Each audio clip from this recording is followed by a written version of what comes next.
Alrighty, ladies and gentlemen, it's been far too long since the last Halo Civ EV stream, so I've been looking forward to this one a lot. I was on my anniversary trip last week, so in case you were wondering why we weren't live, now we're back. We're back in business, and during our anniversary trip, I actually went on the Rivian First Mile event, this time with my wife. So yeah, because it was a free event and I had so much fun at the first time, we decided to go back because I was showing the video. Everything looked really, really cool, so she wanted to get, excuse me, um, her own eyes on it, and she checked it out as well. So we got to experience the entire event, except this time I basically didn't have a camera to worry about. The first time I went, I had my Blackmagic around and I was trying to get shots, and it was a lot busier. We went on, I believe it was a Saturday, so there were a lot of people there, but when me and my wife went back about a week later, it was very, for the most part, quiet. I mean, there were some people there, but definitely not as many, so we had more extended time to hang out there. And it certainly got me thinking. I mean, no changes in the Tesla plan are being made. Speaking of, before I get into my Rivian rant, I want to thank our Patreon executive and enhanced funders here. We've got Joshua Vinnick, Martin Turnert, Wojciech Kaminski, Planet Techs, Dr. Mark Choi, who's a dentist in the Woodland area, Bennett Williams, Dylan Zimmer, Jacob Halbach, and Joshua Levitsky. Thank you for your support of the Tesla Fund. Really appreciate it. And yeah, that's extremely helpful. So I'm very grateful for all of their insane generosity over there. But yeah, like what I started realizing was how the price of the Model Y seemingly gets worse and worse as each week gets by, because they have an insane amount of demand, and I don't believe the price increase is solely based on just the price of components going up. I do think that Tesla is realizing the more the demand increases and they can't match it, there's really no incentive and there's really no logic to keeping the price the same. So that's what they've done, is they've raised the price quite a lot higher within the past year. It's kind of crazy to imagine that, you know, at the beginning of the year, the long-range dual-motor Model Y was like $50,000, and now it's $59,000. And I think it's kind of naive to assume that was the last price hike. I would say at this point it's fairly likely there will be more. As long as demand doesn't slump, and as long as people keep ordering this thing, the price is going to increase. And what I thought would make kind of an interesting comparison stream is how similar and how these two vehicles somewhat overlap. Yes, I understand, Trevor. One is a truck, one is a crossover SUV, but their practicality and functionality is kind of lined up pretty close. If you consider the R1T starts at $67,500 and qualifies for the federal tax credit. The Model Y does not. That might change next year. We don't know. It's not, the new tax credit has not been passed into law yet. But if you subtract the $7,500 from the Rivian, it becomes $60,000 starting before options. And the Model Y long range, the cheapest one you can get in the United States, is $59,000 before options. So all you gotta add is a tow hitch to the Model Y, and it's basically the same price as the Rivian. And both of these EVs go over 300 miles on a charge. Both of them have a fairly high emphasis on software, but they look pretty drastically different. But I must say, the interior choices on the Rivian, I love a lot of them, just because sitting in the car for an extended period of time and trying out each individual seat. I tried the passenger side. I tried the driver, of course. I tried the middle seat in the back. It's very comfortable, those seats they've designed, as well as the fact that the front seats can be cooled as well as heated. That's something the Model Y is lacking. Also, if you care about having a driver display, you have that on the Rivian, and also, similar to the Model S and X, you actually have climate controls for the rear seat passengers. There's a display back there where they can turn on the heated seats, and they can control the air conditioning direction, whereas the Model Y doesn't have that. So if you want to turn on heated seats and you're in the back of the car, you have to tell the driver to turn it on. Or if the seat is hot and you want them to turn it off, they could technically not do it, and you're just stuck with a toasty bun. Um, so size-wise, I would say the Rivian has adaptive air suspension. Um, they're both 5-seater vehicles. I guess the Model Y has an optional 7-seater, but that drives the price up to well over 60,000. Wouldn't the Model X be a more appropriate comparison, specifically for the size, and the X is still a lot smaller as it is? I would say the size is not that different. Having spent fairly extensive experience in a Model Y and also checking out the Rivian is not that giant of a truck. It's very, very close to the size of my demographic. It costs $105,000. So, yeah, I think if your comparison is Rivian R1T, you're going to save a crap ton of money by going with a Rivian over a Model X, like potentially $20,000. So that side by side is like, okay, you could save a ton of money if you buy this. I would probably compare the R1S to the Model X a bit more, but the reason I want to compare it to the Model Y is because the price is so similar and the range is so similar. On the Model Y, you have 330 miles estimated by the EPA. On the Rivian, you have 316, so they're less than 20 miles apart in range. But you get a lot of handy bells and whistles with the Rivian that I feel like the Model Y just kind of goes for classic standard crossover. But you've got this giant gear tunnel on the R1T, which is perfect for golf bags and awkward sized objects. And they were showcasing at the event how many things you can load up on the truck at once. You got the full size spare in the back for an extra 400. Sorry, 600, which I don't believe any Tesla, no Tesla to this day has ever come with a spare. You can get an additional spare tire kit for the Model Y, but you're going to have to be somewhat creative where you want to find a space to store it. The frunk is powered on the Rivian, which I really, really like. Like, you can just tap a button on the front of the truck and it'll lift open. And it's a much larger frunk than the Model Y. The bed is honestly probably one of the weakest points of the Rivian because yes, you have like external, cargo space with a tonneau cover and everything. The Model Y doesn't have that, but the bed on the Rivian is not that big.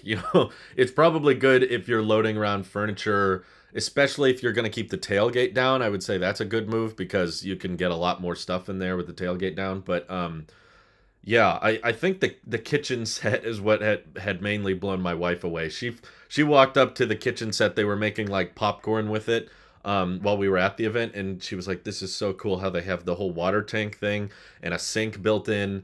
That's another $5,000 add-on. So yes, both of these vehicles have expensive add-ons. It's just some of these I would say I would define as a bit more materialistic, something you can actually use and try that aren't really in beta.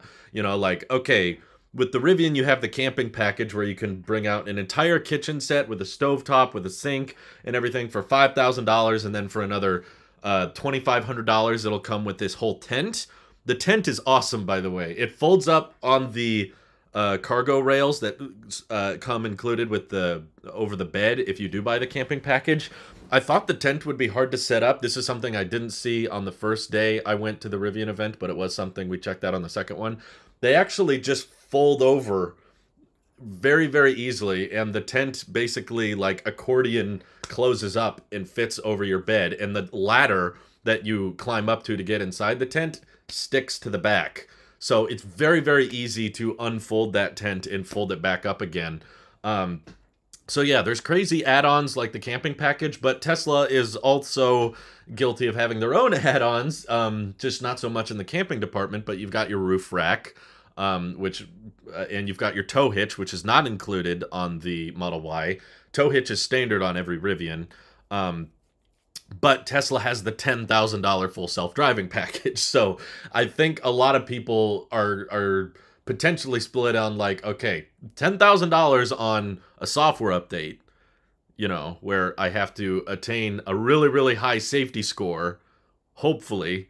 And if I get that super duper high safety score, then I can get the beta, which is going to help me train a neural net for Tesla, but I still have to keep my hands on the wheel. I still have to keep my eyes on the road. And hopefully one day it gets better to the point where I don't have to pay attention, but the that's a lot of money to spend on a promise, right? Like, of one day you can turn your car into a robotaxi and that kind of thing.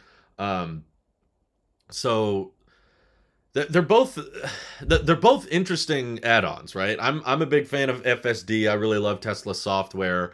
But I also was very, very impressed with just the freedom it allows for, to have this vehicle that it's so easy to take a tent and pack it along with you. It's so easy to set it up.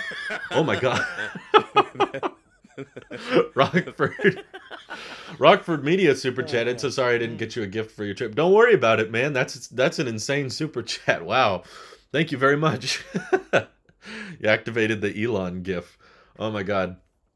But yeah, I'll catch up on the chat here. That's insanely generous. That'll help out with the Tesla fund. We all know that Cybertruck is going to be better, though. The Cybertruck I feel weird about now because they've taken away the prices. We're lucky, you know, if all things go well, then we'll see Cybertruck deliveries maybe at the end of next year in very limited quantities. As we know with Tesla and with supply chain shortages, and also think about how they're trying to ramp Giga Texas with the 4680 batteries and how those are supposed to all be designated for the Model Y. I would not be shocked if Cybertruck doesn't start deliveries until 2023. And even if it does, probably fairly low volume because the Cybertruck is going to be a big battery hog. And I also think the Cybertruck's kind of catering to a different market. You know, it's much larger than the Rivian. The Cybertruck is close to the size of the F-150, pretty much spot on. And if you check out a Rivian in person, I think it makes a lot more sense as to why this is going for a different demographic. You know, like the aesthetics are different. A lot of the built-in stuff is just like a character Rivian gives off. And I don't think everybody's just going to buy EVs based on which one has the longest range for the lowest price. Although those two are important, and whoever does have the longest range for the lowest price will probably sell very well. But I don't think that means anybody who doesn't have the longest range and the lowest price is doomed to fail. You know, like the fact that the Rivian includes the Bluetooth speaker that's also doubles as a lantern that you can just pull out from the center console. That blew my wife's mind, and she was like, whoa, it sounds really good. And I just connected it to my phone right there. You've got the flashlight built into the door. You've got all these additional displays. You still got the handles on the side, which Teslas don't have. That's always bugged my wife as well. So they're both expensive vehicles, yes, but I just mean that you have this kind of emphasis on, do you care about autonomous driving and do you care about software?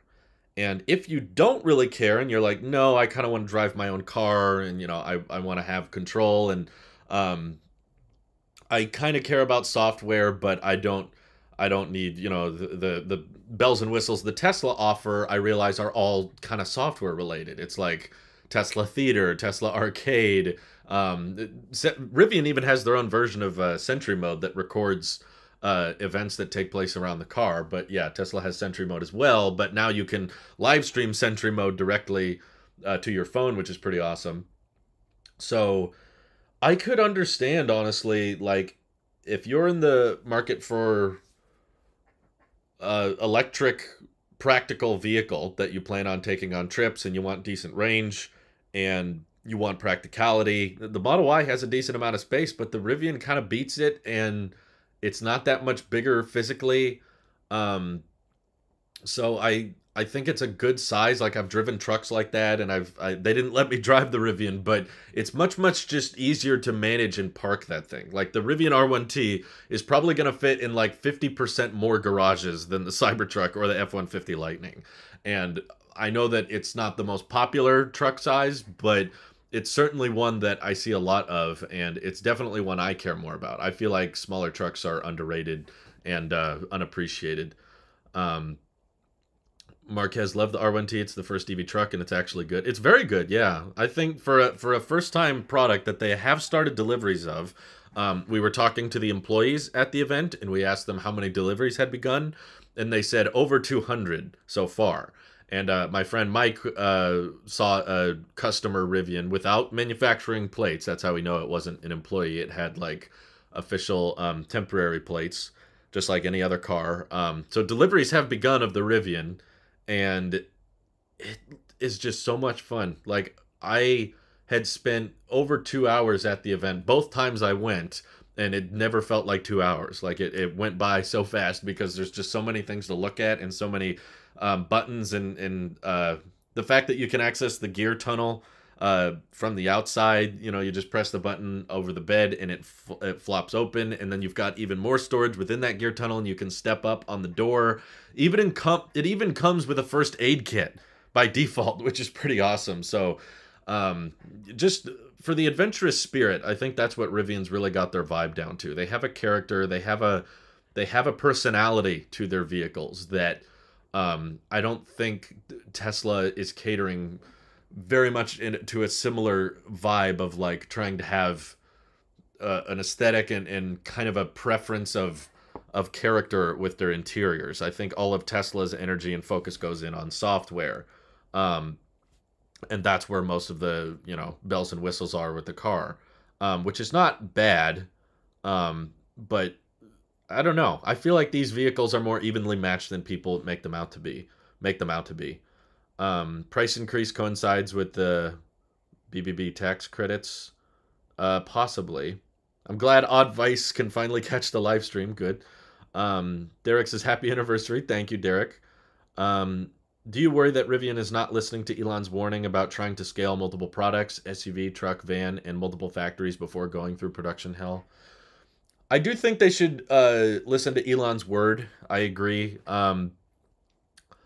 Although I have to wonder sometimes if, because the general public's perception of electric vehicles has changed so much since Tesla started, since the Model S days and the Roadster days, like, Rivian has this huge contract with Amazon, and they have all of this, factory line and delivery starting now, even if it's at low volume. And, they're not mass producing a ton of trucks right now, but it makes me think, like, especially with how the stock is being treated, how many people are buying into Rivian, and they could easily do a capital raise on that with this insane market cap.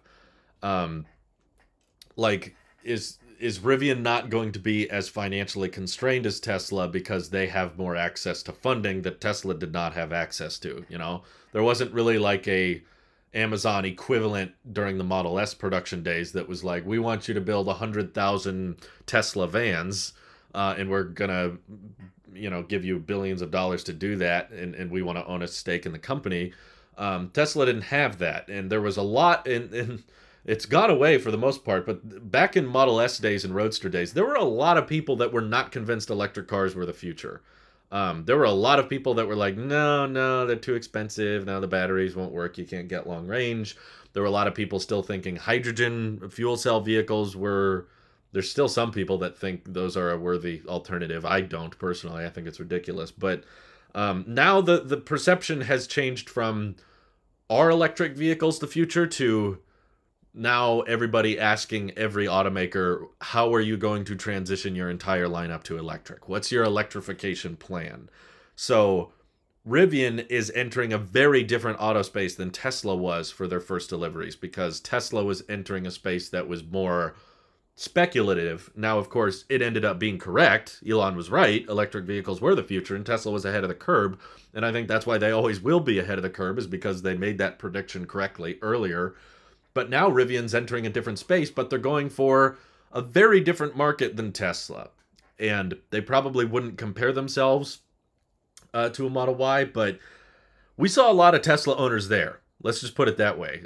In the parking lot, there were a lot of Model 3s, a lot of Model Ys and Xs, and a ton of people that had reservations for the Rivian because they wanted to see what this truck was capable of, and they wanted to drive it around. So what I'm trying to say is, I know that most people have this differentiation of like, well, one's a truck, one's an SUV, but at the end of the day, when someone's looking for an electric vehicle, as we've discovered with the Cybertruck, like, a large number of people who ordered the Cybertruck are not truck owners.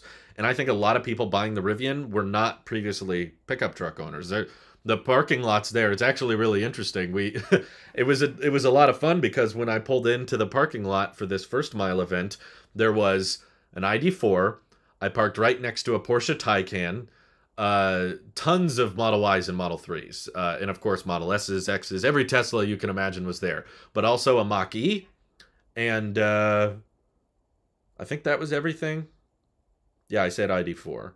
So basically, like, all of the major EVs were all at this event. So it's like electric vehicle fans are who's interested in the first electric pickup. It's not solely pickup truck owners. And I think if a lot of people looked at how similar the prices were between the Rivian and the Model Y, and if they had decided, you know, whether or not you cared about the outdoors and having an off-road adventure, you know, the Rivian R1T is faster. You're getting 4 motors. That's twice as many motors. You can do 0 to 60 in 3 seconds. The performance Model Y may be closer to that, but that's, you know, 64,000 now. So you're definitely coming up on same ballpark and price. And yeah, you've already got your tow hitch equipped. So it's interesting, like these two options that are now on the market, that, you know, both vehicles have, you know, the Model Y has way more deliveries than the Rivian, but I feel like the price of the Model Y will probably continue to increase, and the wait times hopefully can be alleviated by Giga Texas, but I just know that Elon keeps saying Giga Texas is not going to produce any significant volume for like at least a year. Whereas Rivian is already producing, granted at low volume, but they're going to have time to ramp up and improve that. Have you seen the LiDAR testing Tesla has been doing? You should do a video on it. Donut had a good video going over a lot of it. I've heard of it, but I don't think that my opinion or my speculation is that interesting. Basically, my theory, I've probably said it in videos or streams in the past, but Elon has doubled down many, many times that self-driving is not a hardware limitation, and he does not see the point in putting LiDAR on their cars. So I'm sure Tesla tests LiDAR to see how good the 3D depth data of their neural nets is. Basically, it looks all around its surroundings and is using, you know, 4D, you know, video to measure the distance of things. And yes, they may test a LiDAR sensor on a prototype vehicle to check the distances of everything. But that's just to make sure that the software is behaving properly. That does not mean that they plan on actually adding LiDAR to their cars. We would see orders from supply chains about that, and they've already been pretty vocal about what hardware is necessary to achieve FSD. In their view, they could be wrong. They could be in another local maximum, but like, Elon came forward pretty quick and said, like, yeah, we're going to provide camera upgrades to the 2016 Model S's and X's that we claimed, you know, you could buy FSD with those cars. And because some people did buy FSD with those cars, Elon's like, we will provide a free camera upgrade for those. So they wouldn't come to the conclusion that LiDAR is necessary for FSD and then have to go back and add it to every vehicle, because it's a far more complicated sensor than just a camera or a FSD chip.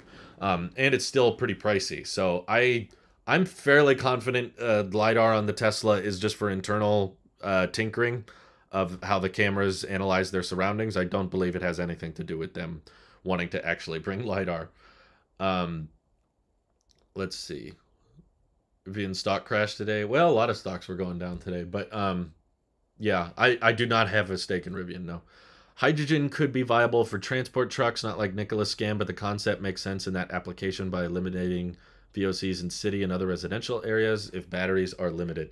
Well, the problem is hydrogen trucks still need batteries. They still need fairly big ones, and infrastructure is always the problem. That's been my fundamental issue with fuel cell vehicles, is just the price of hydrogen is not low. It's not cheaper than what they're already using, diesel, and it's going to be far easier and far cheaper to pitch semi-truck companies that they should switch to an electric semi-truck, because that's going to use a fraction of the energy per mile, and it's going to be way cheaper to operate than diesel. Whereas hydrogen, people keep saying, well, maybe one day you can mass produce enough of it, but then you've got to transport all of that hydrogen to all of the places where those trucks are stopping. So you got to build out a whole, far more expensive, because hydrogen is very, energy dense, but it's not easy to store. You need to freeze it, and you need pressurized equipment to keep it in a state that it can fill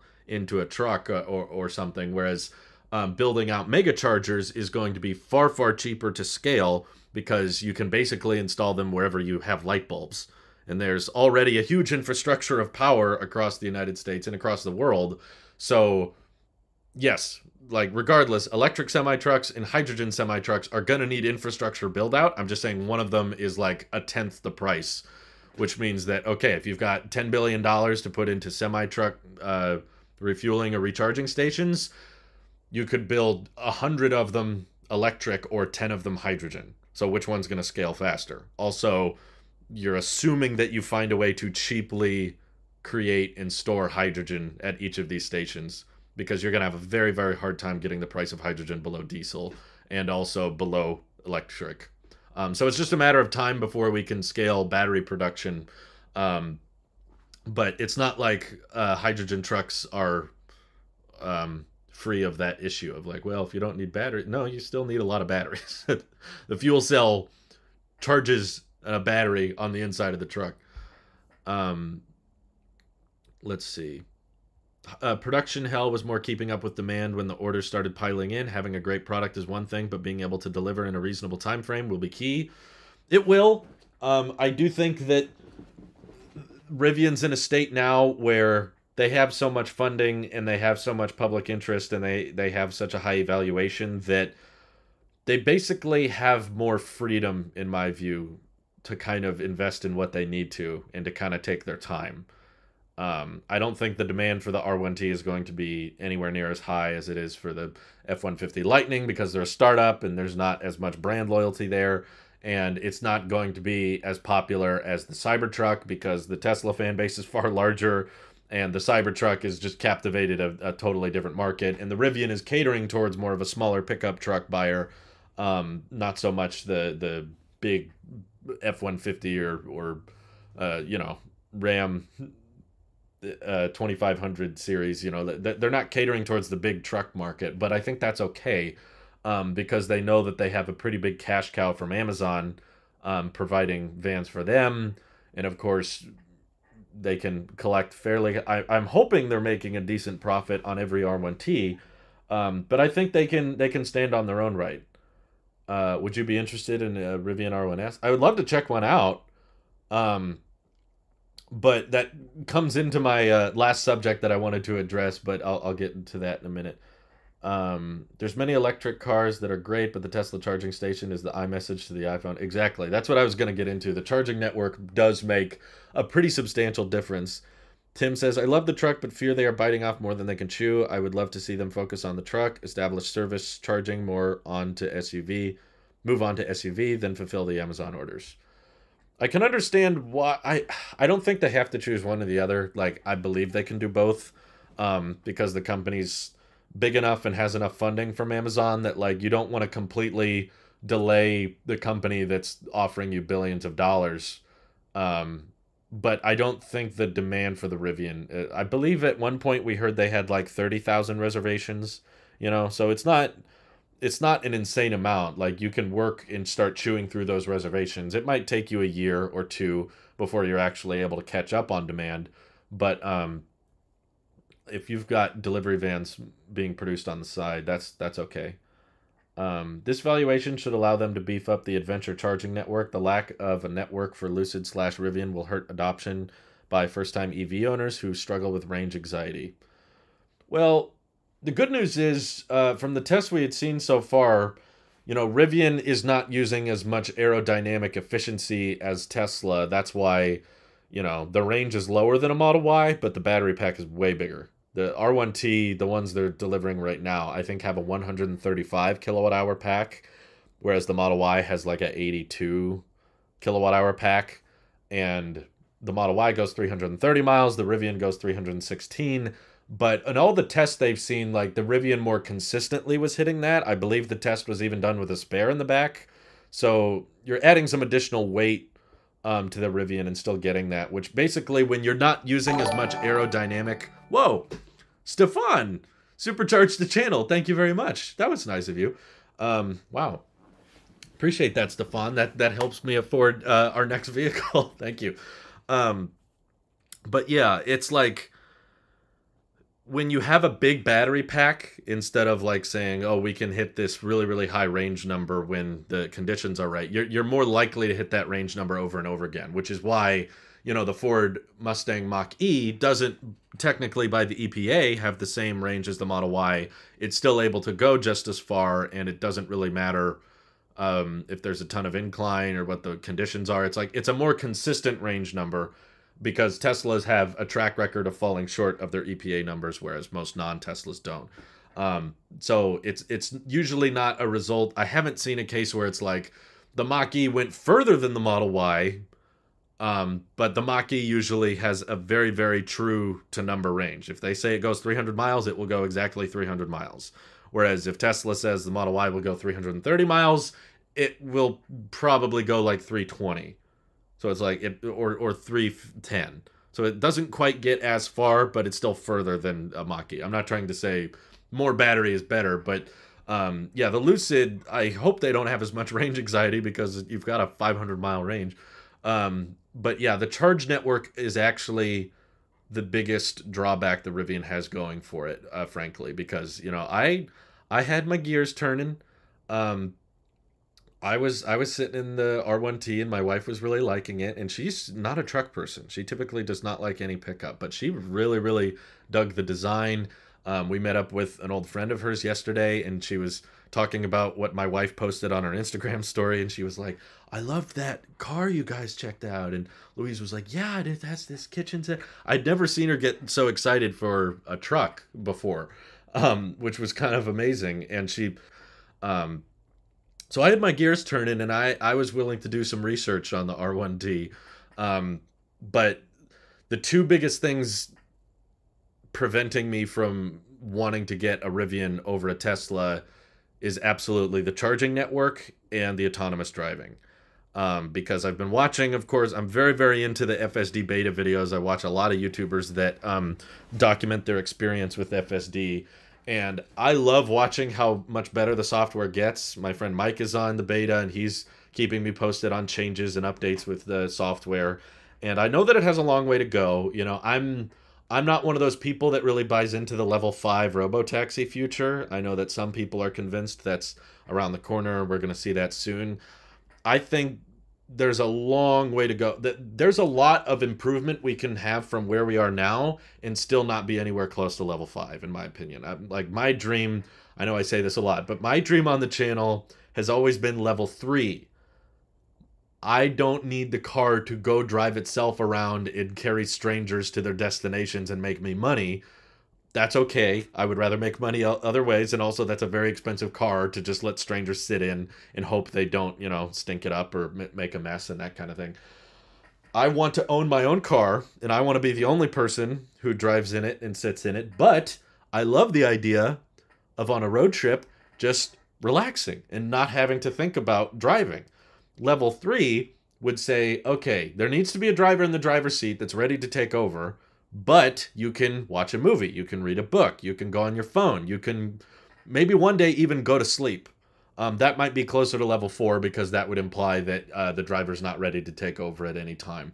But right now, as good as FSD Beta is, we're still in that level 2 field where the car can almost do pretty much zero intervention drives. Not 100% of the time, but a growing percentage of zero intervention drives are happening. Like my friend Mike, when he first got the beta, said most of his FSD drives were between 3 and 4 disengagements, and then he got beta 10.4, and he was like, it drove me to work, 0 interventions. It was incredible. So I like seeing that kind of improvement, and I think that in time, as it gets more reliable, that the number of 0 disengagement drives will increase, and eventually Tesla will assume a larger liability because it becomes a really, really big liability question once you start saying, okay, the driver doesn't have to pay attention anymore. That's a big leap. To me, that's kind of the last leap. This could never get better from this point on, and I wouldn't care because my rating thing that you have to drive all the way there and you can't just relax and do what you want to do. But if I knew that let's say I wanted to go visit my family out of state, and I could just pack up all our stuff, get in the car, and plug in their destination, and then just sit there and watch movies or work. I could live stream like I'm doing right now. I could edit videos, or potentially one day even just go to sleep as the car drives me. That's something I really want to see in my lifetime.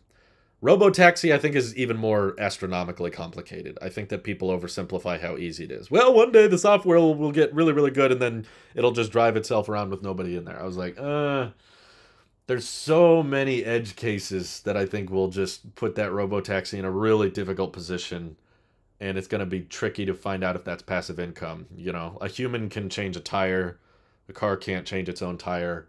Um, you know, if the car gets vandalized, a human can get out and be like, okay, what happened to my car? I got to call a tow truck, or something's wrong with it. I got to clean it off, or, you know, like, you've got this series of cameras. The biggest instance that always comes to my mind is if there was a robotaxi around there somewhere, someone's going to run up to it and slap some tape over the cameras. Is that a common scenario? No, but it's one that people who don't like Tesla and people who hate Elon, which I'm sure they exist, are going to want to vandalize the first robotaxis that come out. And what's this car going to do when you slap some tape over the cameras? Is it just going to be stuck where it is? What if it's in a no parking zone? What if it's in a fire zone? What if it's at a busy airport? You know, who is liable for what happens to that robotaxi? Again, these don't have to be common scenarios, but if you're talking about having millions and millions of robotaxis, those little edge cases will pop up. They will happen. Yeah, sorry. Starlink acted up a bit on this stream, which is unfortunate. What if the person riding the robotaxi trashes your car? Yeah, there's theories on how that will be handled, but I haven't found any really good concrete ones. I think I've talked about this on a live stream. I may have brought it up before. Another issue I have with robotaxis. So imagine if you've got that little cabin camera, right? So someone's assumption is, okay, if someone gets in the robotaxi and they vomit or they make a mess or they spill a bunch of stuff, the cabin camera will capture it. And because you're in the robotaxi, you've paid for it. That means it can detect, all right, this person has this credit card, this billing info. They thrashed the car, so we're gonna charge you like a security tax or a cleaning deposit. So that person messed up your robotaxi, so you got an extra $200 or $300 from that troll who vomited in the car. Okay, it's kind of nice that there's a fee, and you can penalize that person. You can ban them from the robotaxi network. That's something you can do digitally, but who is going to clean up the mess?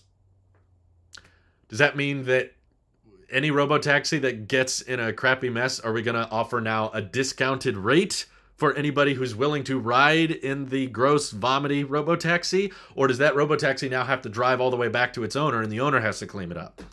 If that's the case, this is not very passive income, you know? Or if the idea is it's truly autonomous and it doesn't need any attention, a human doesn't have to watch over it, then, you know, are we going to make Tesla bots that have to go in and clean each one? I don't know. Maybe that's their long-term future. Or if Tesla is going to own and operate these vehicles, what happens when it gets a flat tire? There's definitely no spare with it. So does it automatically call itself a tow truck?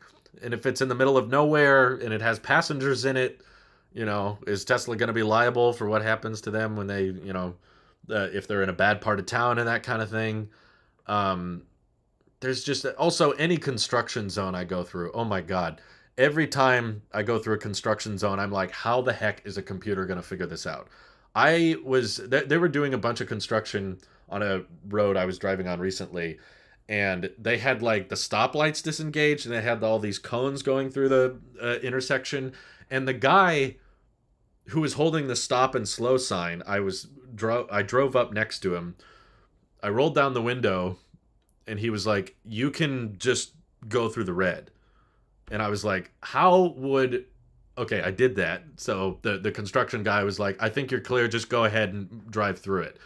In that situation, which was so bizarre, and they were kind of like verbally telling people what to do next, how would a robotaxi know, okay, it's all right for me to take this red light or take this left on red arrow? And that was happening routinely. That was happening all day. Like hundreds of cars were going through that complicated construction zone. And I do think, and I do have faith that over time, through neural net training and FSD getting better and better, we will be able to cover a greater and greater trail of nines.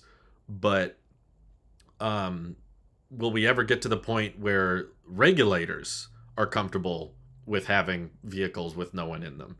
And is Tesla going to be comfortable being liable? I know that they keep making this promise of one day having autonomous vehicles, but as far as we can tell right now, Tesla does not want to assume much liability with anything. They have never once said, like, okay, we are responsible for what happens to this car if it makes a mistake. As good as autopilot is, as safe as it is, as improved as FSD beta has gotten, they never once have gotten to the point of, okay, we are liable for the car now if it makes a mistake while driving. They've never done that. FSD will handle hand signal. The hand signal wasn't what got that car through the intersection. It was me rolling down my window and the construction guy telling me what to do.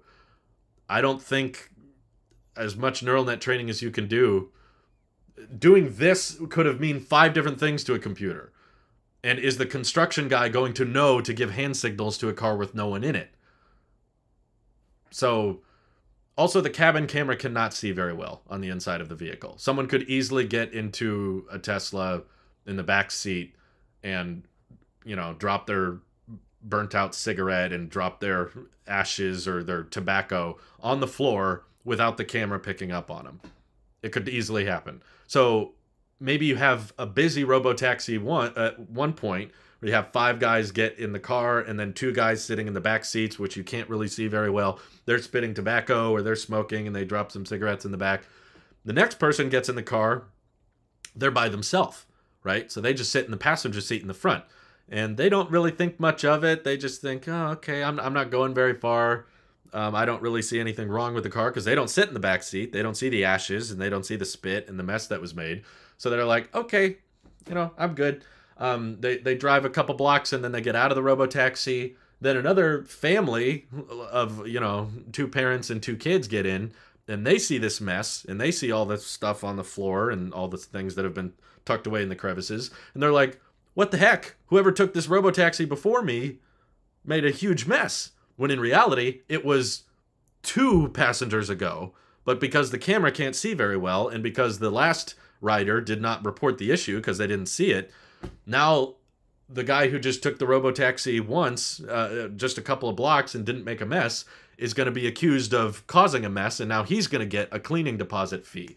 So those kinds of issues I can see stacking up very, very fast. They're not the only ones out there. But basically, I'm not interested in opting my own vehicle in the robotaxi fleet. Maybe I would be willing to ride a robotaxi if I was in a place that had them. I would like to try that. But I'm just not convinced that it's in the near future, basically. Those plaid brakes prove their lack of wanting to be liable. Yeah, right. Of course the car will have to be cleaned. Well, then it's not that passive an income stream. That means someone's going to have to be working on these things. And okay, great. The car went off and drove people around, but do you need to bring it back and start cleaning it every 2 hours? Every 5 hours? How are you going to check how clean it is? You know, is it going to impact your income if people complain and say, hey, your robotaxi's really dirty? Do you have to factor in the cleaning costs and the time it's going to take to clean the inside of the vehicles every time you opt a vehicle into the network? So I think that there's bigger factors that people are overlooking, frankly, with the idea of level 5 autonomous driving. I think level 3 gets rid of pretty much all of these issues. Just treating self-driving as a selling point, as a feature, as something that drivers can appreciate on the road and know that it's safer and that they can relax as they go on journeys and not have to worry about driving. That I'm more interested in. You are getting fixated on edge cases. The edge cases are what prevent this stuff from happening. So yeah, that's the idea, coach. About the construction ruin thing, what if there was a digital assistant like Siri that could talk to the construction worker? We're not anywhere close to having the hardware or software ready for that. So I'm not saying level 5 can never happen. I'm just saying I don't think it's that close. I think level 3 could be achieved this decade. Level 5, I don't know. Maybe they could add multiple cabin cameras. They could, but that's assuming new hardware. That would have to be added to all vehicles that have already purchased full self-driving. And Tesla's already saying, all the vehicles they're producing have the hardware. And right now, none of them have additional cabin cameras. Interior camera will record. It's not a good camera. I encourage you to look up Tesla cabin camera. You wouldn't be able to see everything. Let's see. Port isn't in ideal location on Rivian for supercharging network. Having it on front right would have been best, as bed would be a length issue, but parking the truck front and forward is. Yes.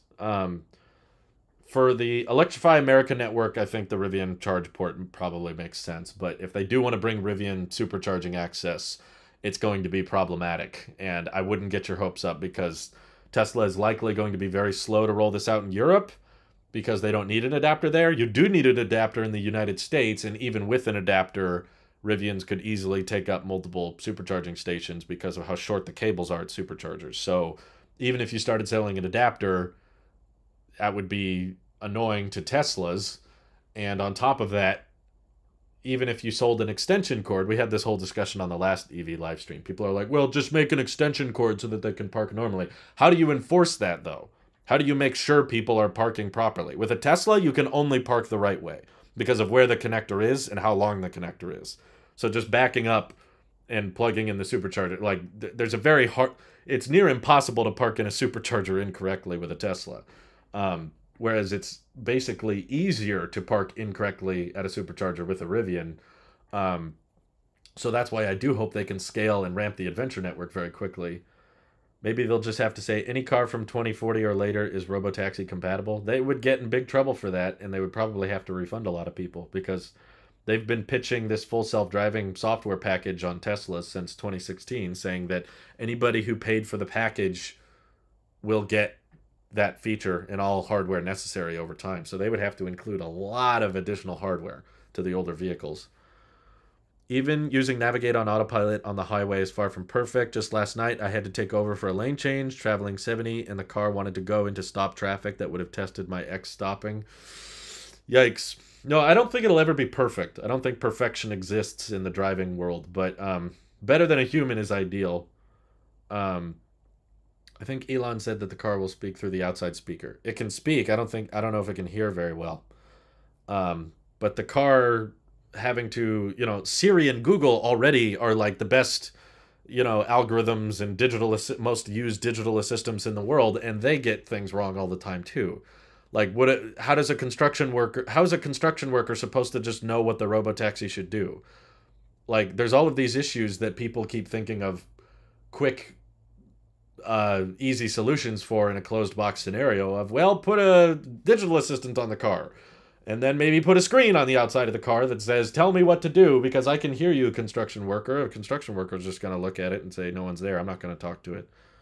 Tesla is starting insurance, so they are liable. Yeah, but they're not saying they've never once said if the car is on autopilot and then makes a mistake,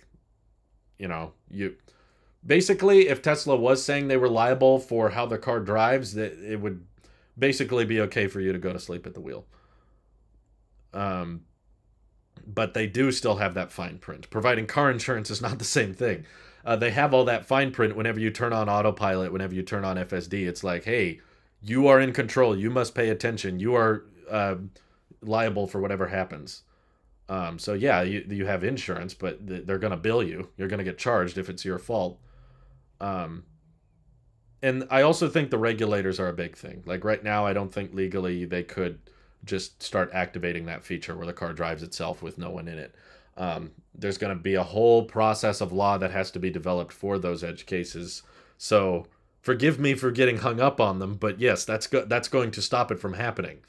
If we all just ignore edge cases and say, oh yeah, the software is perfect, it'll work tomorrow, then you're just going to be continuously disappointed, because that was the logic Tesla had back in 2019, and they thought we'd have robotaxis by 2020, and now it's looking like unlikely for the next several years.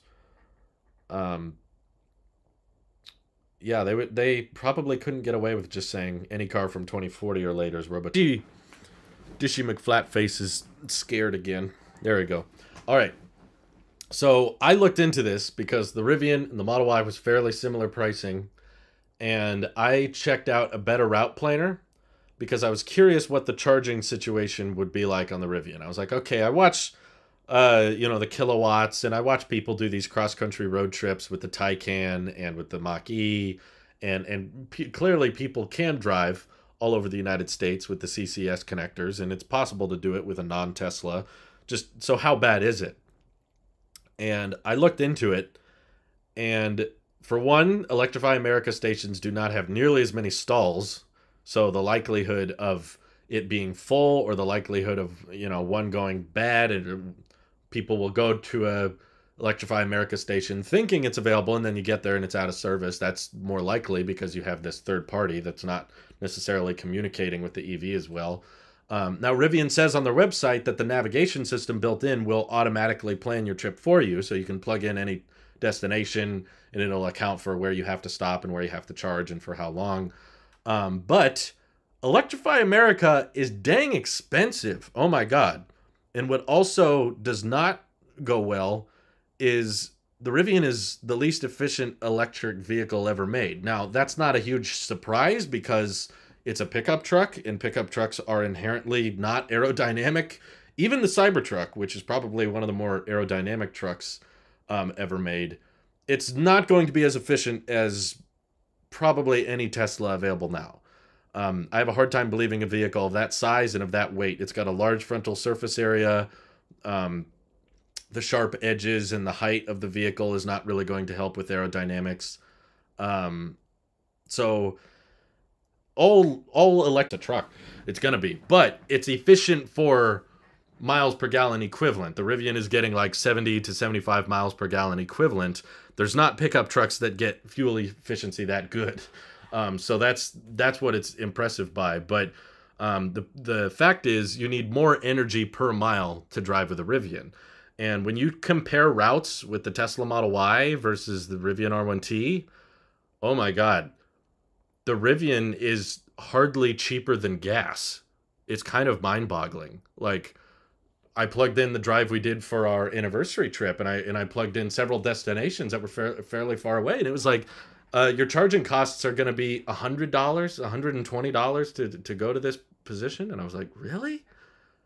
That doesn't sound cheaper than gas, because we had just paid for gas on our long drive. Unfortunately, I'm hoping to get rid of that soon, but like, Electrify America, comparing the routes with the cost of supercharging, again, this might change. I know Tesla just switched the supercharging network over to time-based instead of miles-based, so maybe the superchargers will get more expensive, but at least comparing them with Electrify America, it's like, on most of the routes I plugged in, it ends up being like 3 times the price. I would plug in a long destination road trip with the Rivian, and it would say, this is going to cost you about $150 worth of charging. And I was like, dang, that feels like a lot. And it takes longer, of course, because, the battery's bigger and it takes longer for it to charge. They don't have 250 kilowatts on the R1T. I believe it caps out at 220. And the Model Y was listing supercharging costs at like $50 for the same destination, and the Tesla was faster. So it's not so much when people say the charging network, it's not so much that I'm worried that the Rivian is just going to run out of range and be stranded somewhere. It's more like cost of ownership, which I think is fairly important with vehicles this expensive. Like that's one of the biggest selling points of getting an EV is like, okay, yeah, it's more expensive up front, but you will pay less over time per mile. Unfortunately, that's likely not to be the case with our situation because our car insurance is dirt cheap on our current vehicle. And yes, we pay a lot in gas when we go on road trips, but the money we save on gas is probably just all going to go to insurance. But the Rivian insurance is probably going to get worse. Is going to be worse than the Model Y. Model Y has been out for a while. Rivian is working on their own insurance, but I don't think they've deployed it yet. I don't know of anybody that has it. And the Rivian is a truck, which means that it's probably going to cost more to insure. Just traditionally, pickup trucks are more expensive insurance-wise than sedans and crossovers. So the cost of ownership has to be higher. The Rivian is the least efficient EV on the road, but it's also the first truck. So that's why I'm saying it's not that big a surprise. All electric trucks are going to be less efficient. We don't know the efficiency of the Hummer, but I guarantee you the Hummer is probably worse than the Rivian. Because I believe... So the Rivian goes 316 miles with 135 kilowatt hour pack. The Hummer goes like... What is it? I think it was like 250 miles or 280 miles with a 200 kilowatt hour pack. So, like, expect all the electric trucks to be pretty bad relative to Model 3s and Ys, but they're good relative to gas trucks. Doesn't sound like a good EV, in my opinion, because of how long it would take to charge and how expensive charging is. It's not substantially longer. Like, when I plugged in the different routes, you know, you have to stop at Electrify America stations for similar times to Tesla superchargers. I mean, it's 20 to 40 minutes. On average, I'm sure it's a tad longer, but the Adventure Network, I would say, is very important for Rivian's success, because I'll admit, like, I'm a big Tesla fan, but as far as non-Teslas go, R1T is at the top of my list. Like, if I had to get an EV that wasn't a Tesla, oh my God, so much fun checking out that vehicle. I love the camping package. I love how innovative and creative they are with their design on the inside. The software felt very responsive to me. I've heard people complain that Rivian was a tad laggy. I mean, it wasn't perfect, but to be honest, I've experienced a slight amount of lag using Tesla's software too. It's not likely as perfect as an iPad or an iPhone, but it's decent. It's definitely the best software and infotainment system in any car by far. But the fact that we're comparing a car's touch display to an iPad's touch display says a lot at how far Tesla has come. The Hummer weighs 4 metric tons, so I genuinely wouldn't be surprised if it was less efficient than some gas cars. Yes, although the market that the Hummer is catering towards is likely not one that cares much about efficiency. So it's like, if someone was willing to buy a vehicle like a Hummer, them going with an electric Hummer is better for the environment than them going with just a gas-powered vehicle. But yes, there might be some very efficient sedans and smaller cars that get better fuel economy than the Hummer, even with gasoline, but it's still technically better because that's just one piece of the equation, right? Like, the amount of energy it took to pump the oil out of the ground, transport the oil to an oil refinery, use some more energy to refine that oil, turn it into gasoline, put that gasoline in a truck. That diesel truck is probably driving all of that gasoline, causing a ton of emissions and using more energy to bring it to a gas station. And then it even requires electricity to pump gasoline into your car. So yes, even a very, very fuel efficient Prius is technically going to be adding to that supply chain of all of that wasteful oil refinery and transport that the Hummer will not be a part of, because the Hummer is just taking electricity from the grid. Even if the grid is coal-powered, it's far more efficient to just have that electricity sent from the power plant to your house and into the battery than it is to, you know, do that whole process I told you about of, like, taking the oil out, moving it here, you know, having to refine it and then take it to a gas station. So I know that articles will probably be written trying to make that claim that, like, the electric Hummer is worse for the environment than a Prius, but if we get technical, I would say it probably isn't, because, I mean, not all, even assuming the power plants are completely non-renewable energy powered, it doesn't put as big a hurdle on emissions, and the pollution at least is centralized at the power plant, but also more and more energy is being produced renewable now. So, like, if someone can afford a $100,000 Hummer and they want it to be electric, that type of customer probably would also pay for solar panels, right? This is not an everyday consumer. This is not a traditional truck buyer. They're buying a very expensive truck. So if they have solar panels and they use those solar panels to charge their Hummer, That's even more better for the environment, where you have that option. I'm not saying everybody will buy solar, but you have the option to buy solar and power your car. Whereas anybody who buys a gas-powered vehicle, they don't have a fallback plan like that. You have to buy gasoline.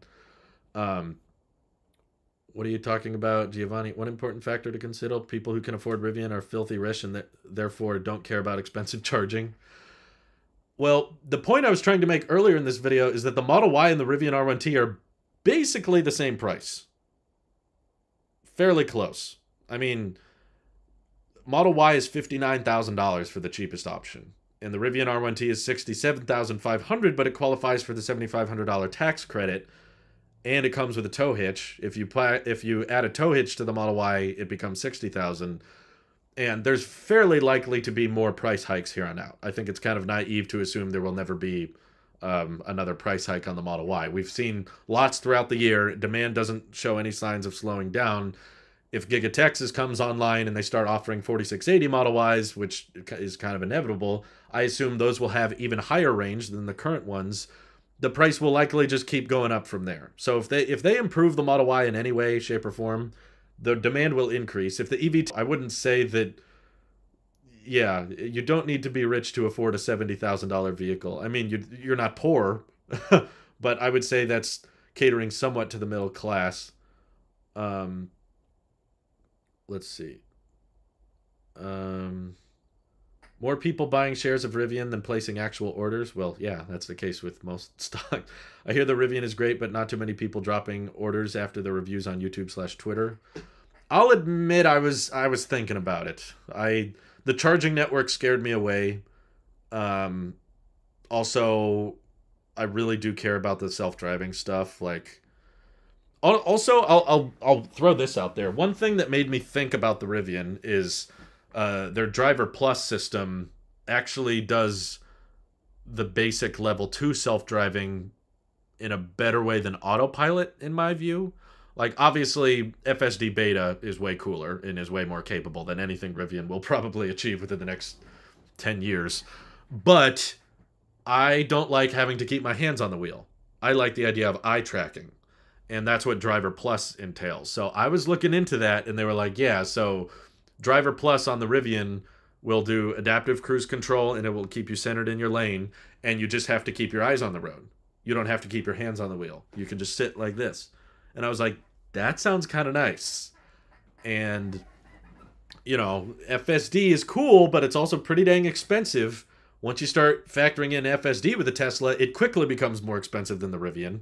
Rivian includes Driver Plus, and there's talk that maybe one day they'll offer some self-driving package, but right now they don't. So you don't have to spend $10,000 to access Driver Plus or whatever. Average price of R1T will be much higher with the add-ons versus Model Y. I'm not so sure. There's a lot of add-ons with the Model Y. I mean, the Model Y has the $3,000 7-seater option. It has the $10,000 self-driving package. You have the Performance Model Y, which is, I think, technically slower than the Rivian still.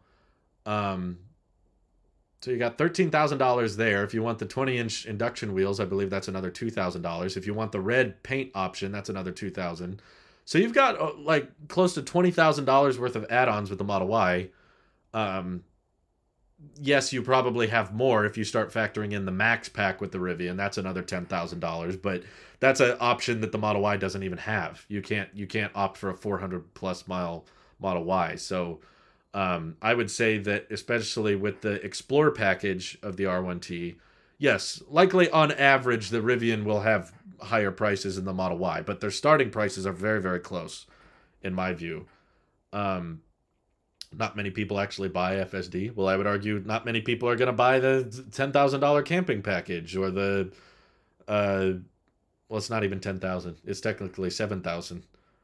I got to admit, that's a tough call. Like, I'm trying to decide, like, FSD, which is, you know, something you got to work for. You got to get a high safety score, and then you get on the beta, and then you've got to watch it, and you got to be careful and hope that it gets better over time.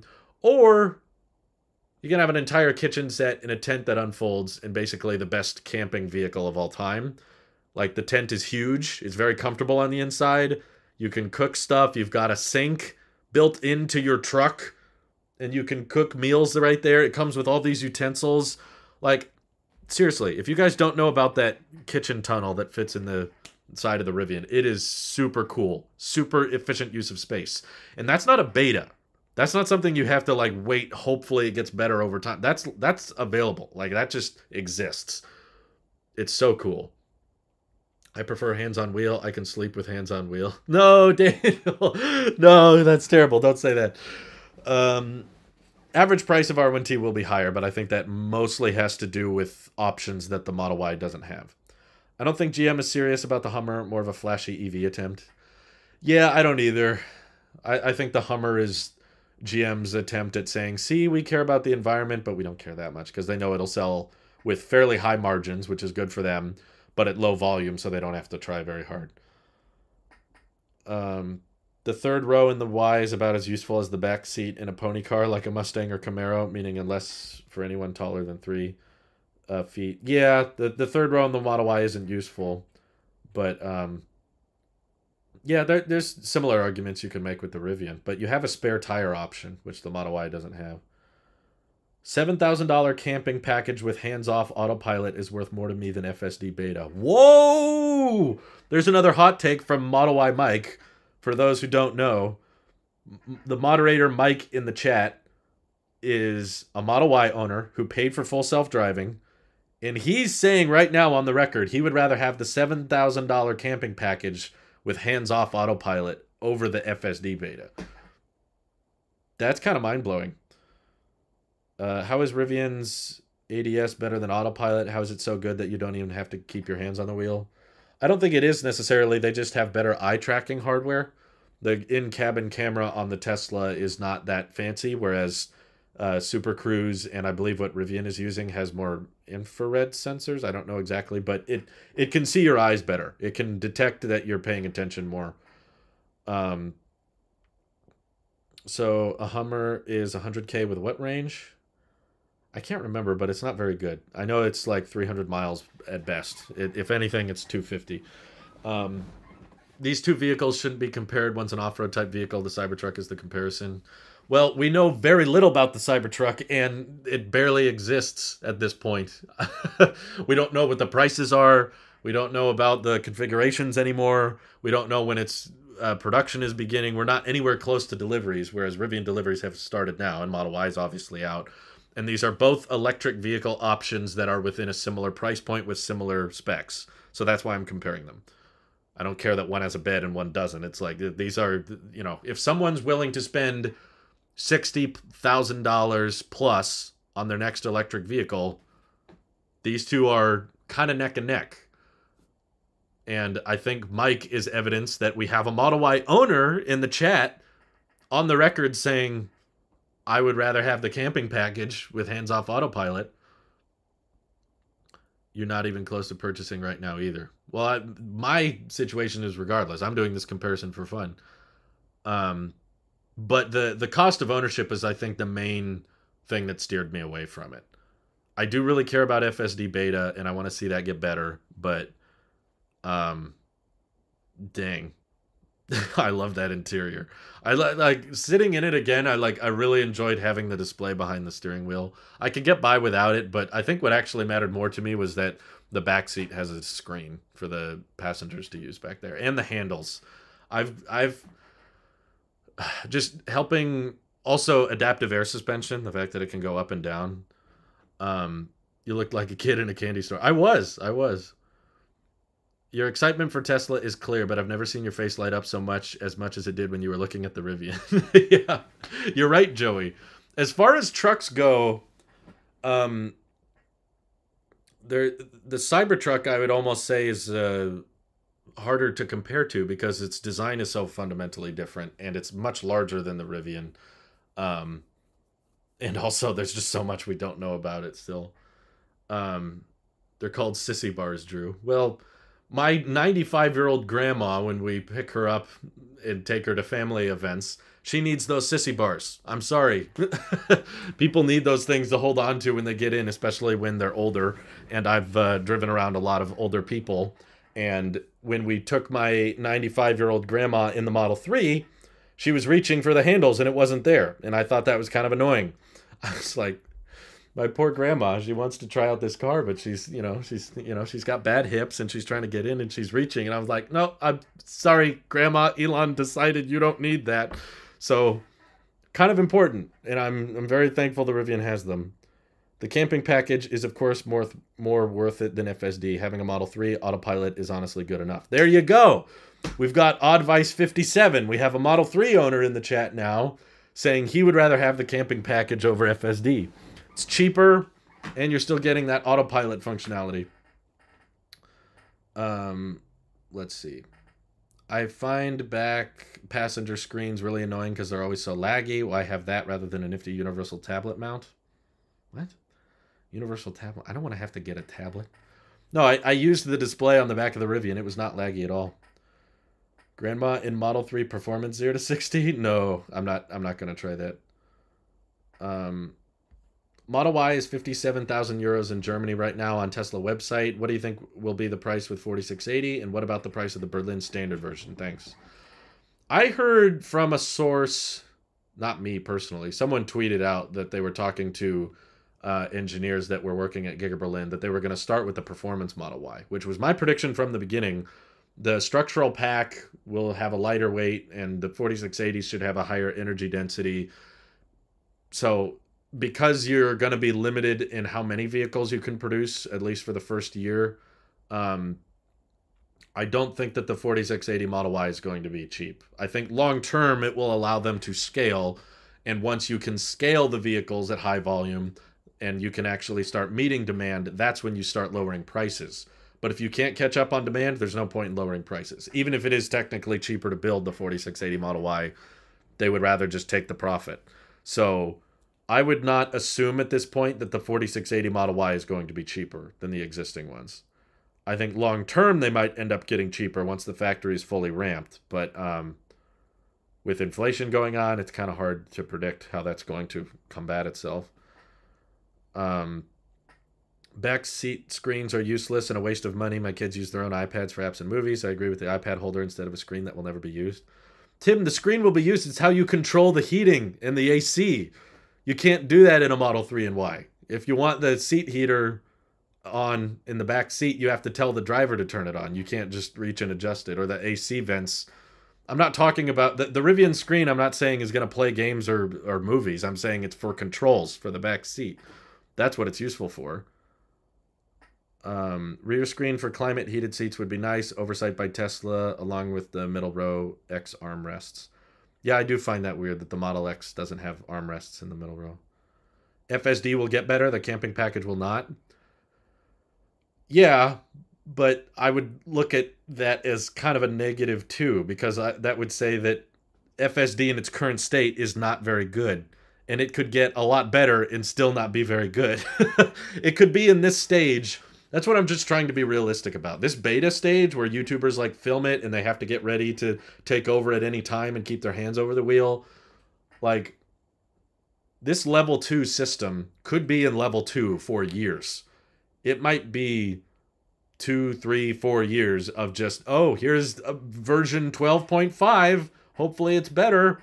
Well, it made these things a little bit better, but it made these things a little bit worse. We've already seen that with the beta development. It's a very incremental, very small change year over year. So yes, the beta will get better, but it is not feature complete, and it likely won't be feature complete for a very, very long time. FSD beta is kind of like a development science experiment that they are... I'm grateful they're doing this. I'm thankful that they're letting owners test it out and help develop the software, but like, the camping package feels like more of a ironed out product. It's not a beta. It's a feature complete thing that exists. You can use it. You can pull it out. You can cook stuff with it. It's not like, well, one day I might be able to turn on this stove, or one day I can use the sink. No, it's there. It works. So the fact that FSD will get better is kind of a pro and a con simultaneously. Just make a Rivian app and make me adjust the temperature from there. Well, then I've got to connect everyone's phone who decides to sit in the back seat.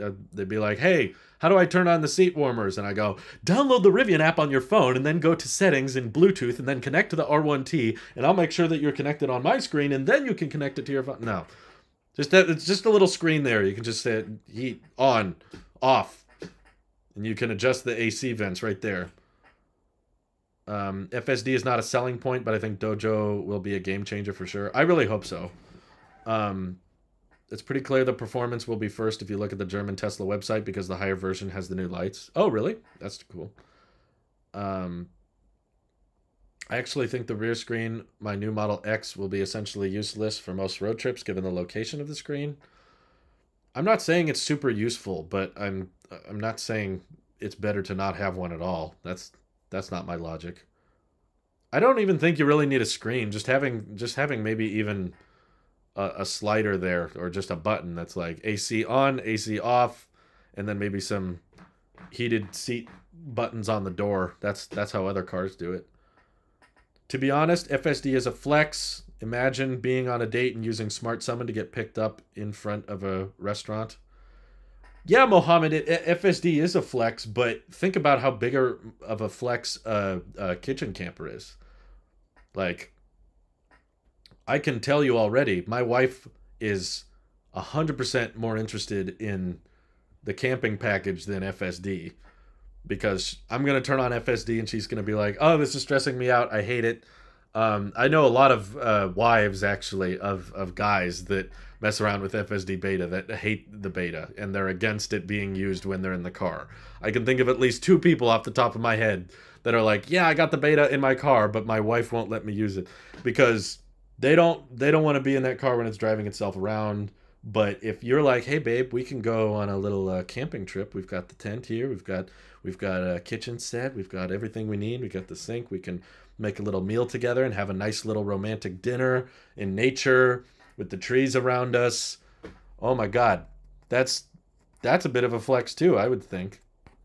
Do you think Tesla would allow hands-off autopilot considering Open Pilot's cabin monitoring is so good? Especially you can defeat devices for Tesla models. I would be very much in favor of them adding it. Yes, I really, really hope they do. But for some reason, they still haven't. I think they wouldn't be releasing FSD beta to so many thousands of drivers without being confident that it's pretty close to wide-scale release. I'm not so sure. I know a lot of people that have been trying to get the beta for months and they still don't have it. And I feel like they would be perfectly fine with it. Relatively speaking, the number of people that could have the beta that don't is fairly high. And like how hard it is to get your safety score to 98 or whatever is proving to be very difficult for a lot of people. I don't doubt that they have confidence that they're close to wide release, but I don't think that guarantees it happen. Elon had a lot of confidence robotaxis would come out last year. Didn't happen. Hire a teen at Tesla store to clean the robotaxis during charging downtime before returning to owner. Lack of imagination is pretty astounding here, says Nathan. Well, that's not passive income then. If you're talking about owning a fleet of robotaxis, then that means you're going to have to hire people to maintain them. Why not just hire people to drive the cars at that point? That's not going to help with making the robotaxis cheaper in an autonomous system. If the idea is that you can buy a vehicle and it just goes out and drives people around, but I need to make sure I clean it every time it gets messy, then yes, there are ways to clean a car. That was, Nathan, that was never my message from the beginning. Cars cannot be cleaned. That's impossible. My point was, it's not very autonomous if a human is required to get involved with the vehicle every time it gets messy. Let's see. My wife kills my safety score and I scold her. Me and my girls are Zoomers, so we don't camp. I think you would want to camp with a Rivian. Like, I don't camp a whole lot. I enjoy camping, but I've just been busy. But when we were messing around with the camping package on the Rivian, I was like, I would go camping all the time if I had this equipment. You know, you just got to charge it up. You've got your lantern, you got your flashlight, you got your tent, you got your kitchen. You just got to throw in some snacks and a couple of sleeping bags and you're good. Daniel's like, Derek, you are clearly not married. And he says, I'm married with 3 kids. Do we have an estimate on how many people have it right now? I don't know who you're referring to. I don't know what you're referring to by it, but when I was at the Rivian event, I asked how many deliveries they had, and they said over 200. To be honest, I wouldn't splash on FSD or a camping package. One is incomplete and won't be for a while in the camping. Lived in Africa for 8 years. Been stung by enough mosquitoes. Thank you very much. Well, that's what the tent is for. You don't sleep outside. But yeah, no, there's good places to camp that mosquitoes aren't bad. It can be done. I like the idea of camping, but I hate bugs. I think you'll experience more bugs with FSD beta than with the camping package. Come on, you got to admit that was a good joke. If you hate bugs, then FSD is not for you. How many cameras does the R1T have? I believe 12. Many more people would love to have revolutionary new tech like FSD, but I'm referring to the exponential increase in probability of accidents with releasing too many thousands more every week. Yeah, we're only really one bad accident away from like a severe hesitation in Tesla wanting to roll it out even more. And if they get a massive NHTSA investigation, they're going to be very, very careful with who they give the beta to. There's bugs with the camping package. There's bugs with FSD. Thank you. I love seeing the chat react that way.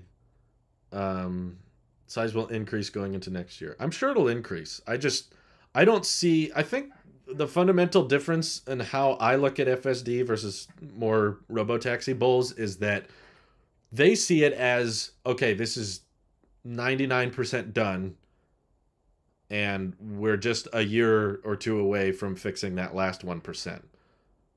Whereas I see it more as that last 1% of driving that FSD beta isn't good at is going to take 80% of the time.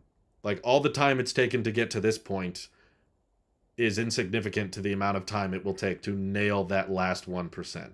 Because that last 1% are not common scenarios, but when you're driving millions and millions of miles autonomously, you don't need a large percentage of issues to cause a fundamental huge roadblock and prevent regulators from passing it.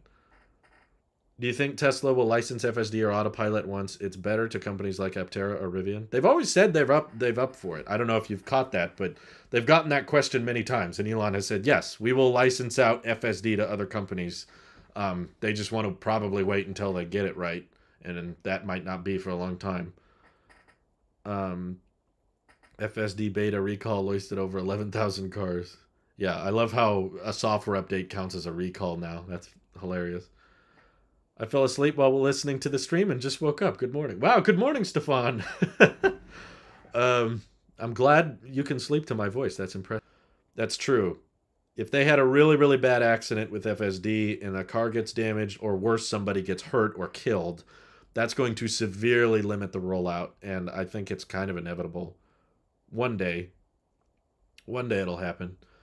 My father-in-law has a P90D and a 100 safety score and got a appointment for new cameras, but got to service center and was told they didn't have all parts and moved him out 2 weeks. Oh, I'm sorry, Naaman.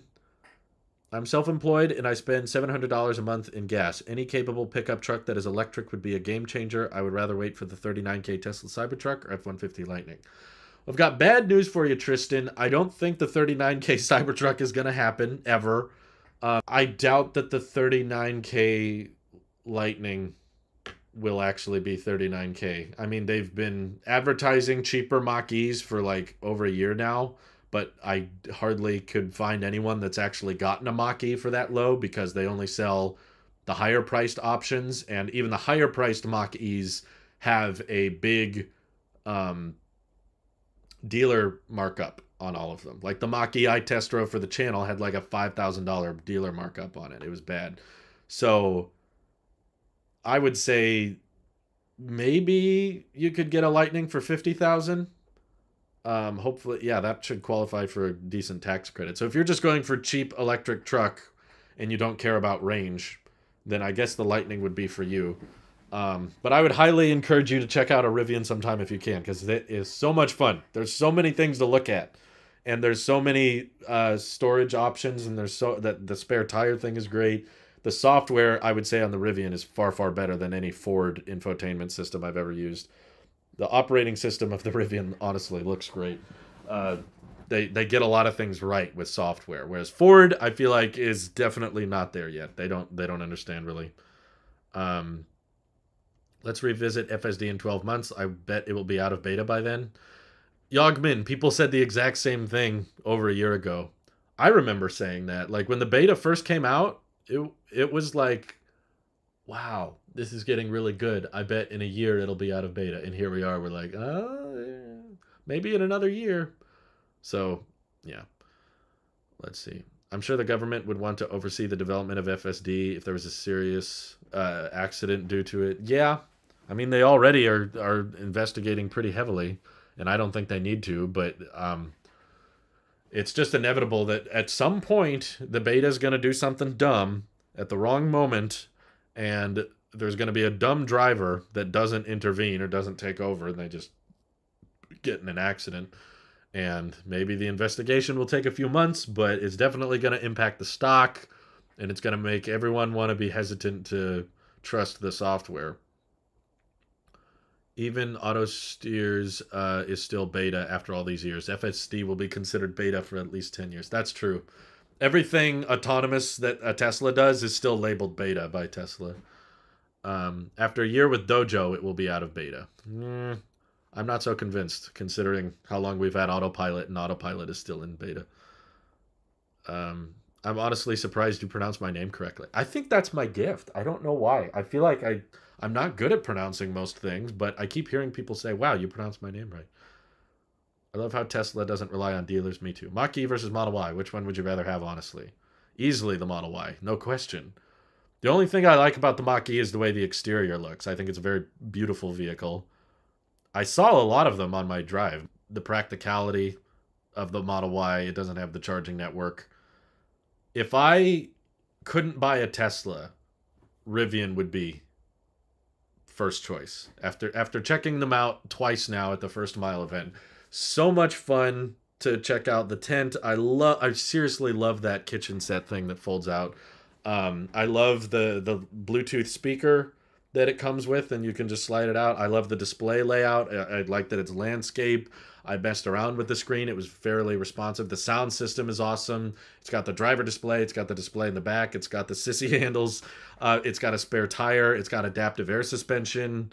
So I don't know what Mach-E has going for it. It's slower than the Model Y. The range isn't as far, and the display isn't as good. I don't like the interior very much at all. I just like the exterior. I think from the outside, the Mach-E looks cooler than a Model Y, in my opinion. Many people disagree with me on that. That's okay. But I love the look of the R1T. I think it's beautiful. The headlights are very iconic. They're super recognizable. You can spot it in a ocean of trucks very easily. The F-150 Lightning is just kind of a boring exterior to me. But I think that's intentional. Like, I think that allows it to be so cheap because they're reusing so many parts from other F-150s. So there was probably intention to keep it simple, but I must see a dozen F-150s every time I drive somewhere, which is not every day, but when I do, I must see a dozen F-150s that all could be a Lightning, and I have a hard time telling. It's like, yeah, they all got that kind of similar headlight design. The Lightning just does not look iconic or recognizable, which I guess some people like that. Some people want it to blend in, but I don't like the interior of the Lightning either. How FSD work in bad weather, snow, dirt, rain, etc., covering the cameras? Pretty good from the videos I've seen. Go watch Dirty Tesla. He's used the beta in bad weather. It does decent. It's usually not a huge issue. With Tesla labeling all their autonomous features as beta, it creates a loophole for them to perform public testing since it's opt-in and something that technically isn't standard.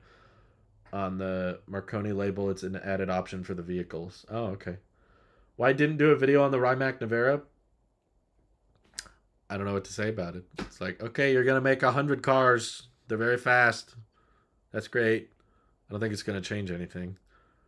I already don't find the Plaid Model S super influential or important, but it's at least like a good indicator of how powerful and how practical a performance electric vehicle can be for a fraction of the price of the vehicles it's competing with. But if you're talking about a $2 million car that's fast, it's like, okay, yeah, that I get it. Electric's fast, but it's not really going to change anything. Do you know if the FSD camera upgrade will include an internal camera, cabin camera for older cars that don't have it? I don't think so. I don't believe that's how it works. Model X is the definition of perfect crossover. I like the Model X a lot, but I know a lot of people who don't. I wish Model X Plaid is faster than S Plaid. I like X better. Well, that's very difficult when it's larger. I actually saw Plaid Model X on my drive home. I was surprised because I didn't think Plaid Model X deliveries had begun. So it might have been an employee, but the Model X was coming up next to me, and I could see the yoke, and I saw the updated gills on the front. So I was like, ooh, that's a refreshed X. Wow. And then it went past me, and it had the Plaid badge on the back, and I was like, I was so pumped. I also saw a Lucid. So within like 2 days, I saw a Plaid Model X, a Lucid Air Dream Edition driving next to me. I saw a Mach-E, ID4, Rivian, every Tesla, Model 3, Y, SX, old, new. We definitely saw a few refreshed Model S's with the yoke. And a Hyundai Kona. Yeah, that was the other one. There was a Hyundai Kona at the Rivian event. Opinions on the Fisker Ocean. I had my doubts, but they actually seem to be well on their way to put that thing into production. I don't know. I thought I read they said that production was starting 2023. To me, that doesn't feel very close. It's like a lot can change in that amount of time. I was hearing about the Fisker Ocean, and the specs sound good, but because the official deliveries are so far out, I don't have much faith that the numbers seem nice, but I don't have much faith that the price will stay the same because we're going to get a lot of tax credits and inflation before 2023 comes along. And also, they were partnering specs together, which I don't like. They were like, 200, 300 miles of range and $38,000. I was like, okay, the price sounds good. The specs sound good, but will they actually deliver on that if they have that much time? Let's see. I have to disagree, Mohammed. I love mine, but the doors area, as cool as they are a pain, plus the suspension and front-end motor mount issues are still a thing. Yeah, that's what I mean. Like, I know a bunch of people that don't like the X. X is the coolest one in my opinion, but also the worst for reliability. That's unfortunate. I've had the front end motor mounts rebuilt twice in 2.5 years of ownership. Jeez. If money was not an issue, I would personally get a long range X because that's plenty fast for me. But I like the yoke, and I like the interior on the X is my favorite. Until the Cybertruck comes out, then that might be my favorite. But honestly, I really dug the interior of the Rivian too. LiDAR actually helps with the macro lens to know the depth of an object to auto switch to a lens. Yeah, on a phone, that's helpful. On a car, not so much. Because LiDAR becomes useless in the rain. And you don't use phones in the rain very much. But cars get used in the rain a lot. And you got to get visual labeling down. So if you get visual labeling down and you understand what's around you, LiDAR becomes redundant. So I'm still on board with Tesla that they don't need LiDAR. Like FSD Beta, as far as I can tell, is the most advanced autonomous driving system on the planet, considering how well it can do in places with no HD mapping.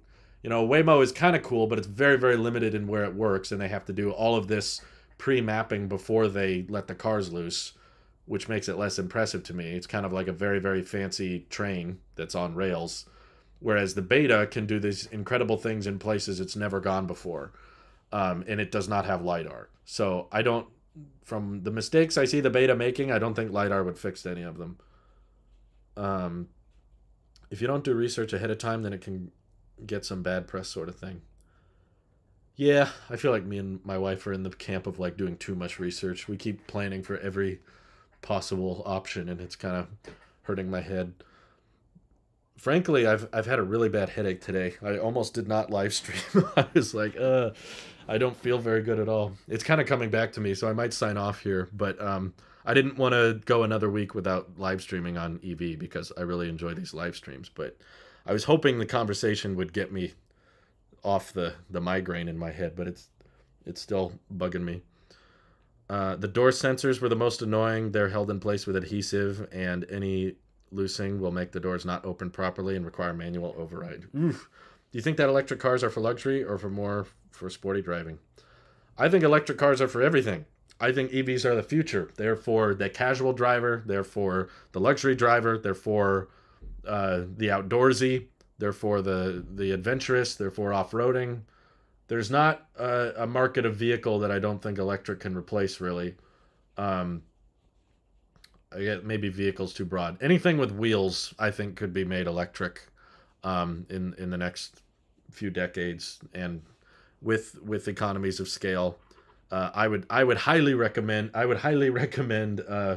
looking into it if you're a doubter, because there's even on my anniversary trip, I hate saying this, but I still ran into family and friends that just blatantly get so much wrong about EVs, which is sad because, I love these people and they're my family, but I was just hearing things like the batteries in all these Teslas have to be replaced after 100,000 miles, and I was like, I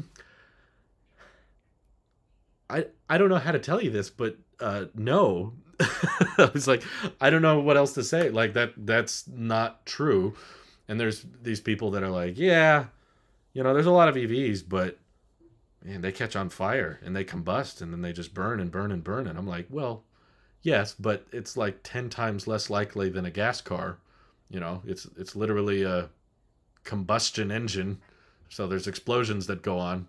And yes, EVs catch on fire too, but any type of vehicle that has stored energy, whether it's gasoline, hydrogen, batteries, there's going to be a way for that to catch on fire. It's just a matter of how likely is it to catch on fire. And EVs are substantially less likely than gas vehicles to catch on fire. But as soon as I bring up an EV, that's someone's like instant thought process is, well, it catches on fire. Or people are like, well, it's harder to put out an EV fire than a gas fire. And it's like, okay, you're more likely to survive a car crash than you are a plane crash. That doesn't mean planes are more dangerous.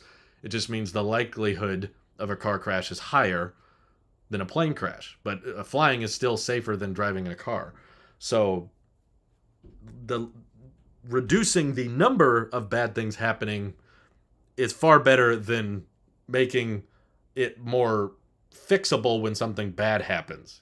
Like, we should just stick with gas cars because it's easier to put them out when they catch on fire. It's like, no, let's switch to something that doesn't catch on fire as often.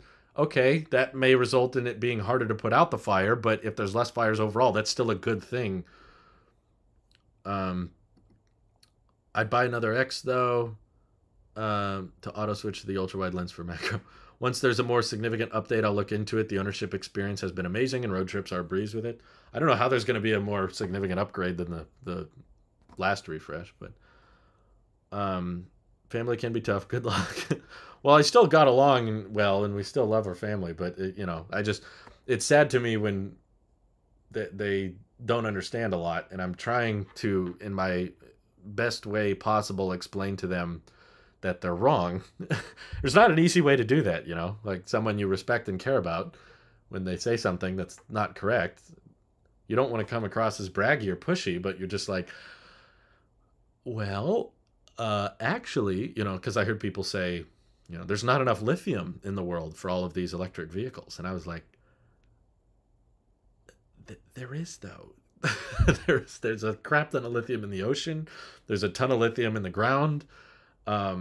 Lithium is not the limiting factor with battery production. Like, the hardest materials to get are nickel and cobalt.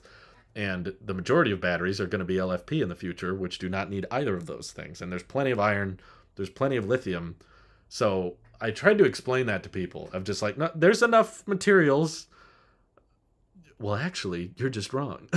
If you want to see all the anti-EV trolls, especially anti-Tesla, go check Facebook comments. The great work. Take breaks and trips whenever you can. I think I need to take a break after today because my head is really bothering me. I hope this migraine doesn't last until tomorrow. My mom likes to bring up charging locations. I open up the charging location app in front of her, and she started doing the walk back meme IRL.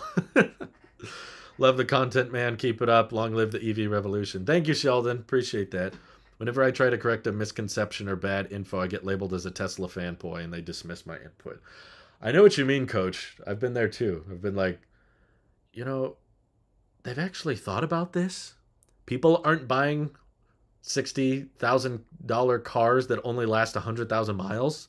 They actually last like 500,000 miles and often longer.